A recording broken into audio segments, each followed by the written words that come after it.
could be a steal.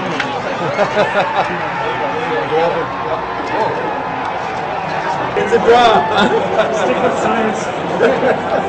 To have a group like the NHLPA now supporting us with all of these great heroes to Canadian kids standing up and taking a stand on the most important issue of our time is wonderful. And I think that the importance of the NHLPA's stand on this is going to help to drive the issue, I think, by your stand. It's going to inspire young people by what you're doing. And this is going to make it much further, through all the ages of society. This time it isn't going to pass. And I think future historians will look back and say those professional athletes were a huge part of it.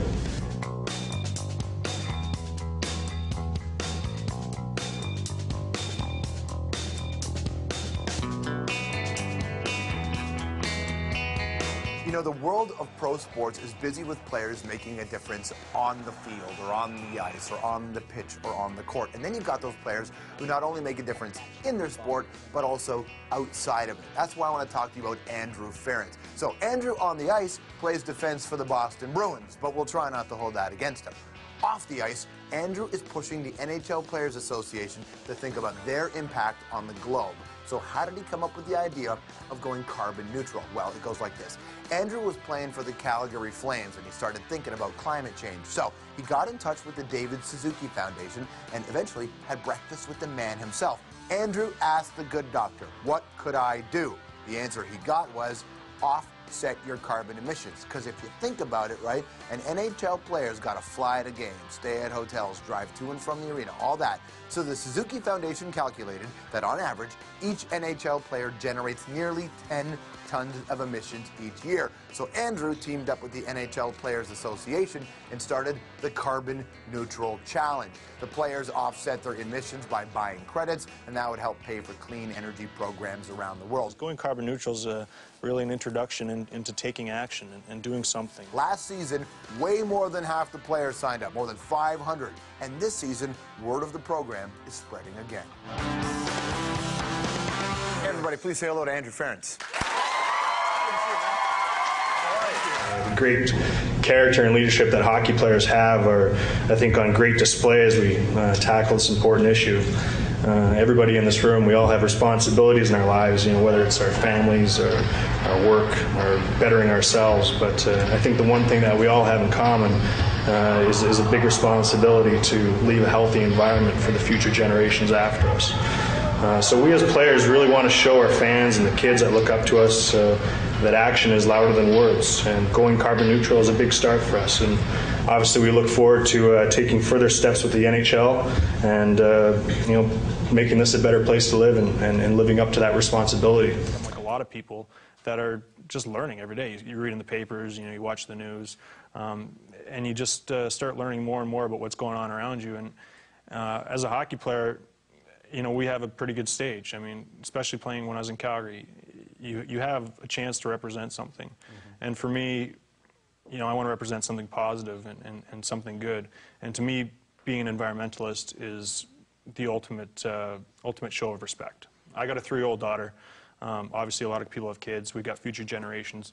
To me, not doing your part and not taking action is pretty much the most disrespectful thing you could do. Well, then how do you take what you feel and apply it?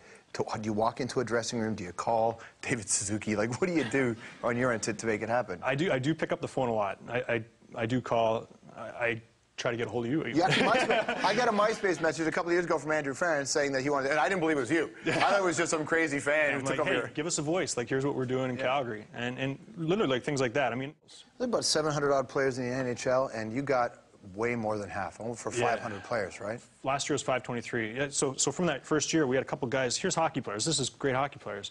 They just read an article about it, and they contacted me, and they're like, "This is a really great program. How do we sign up? How do I get my guys involved?"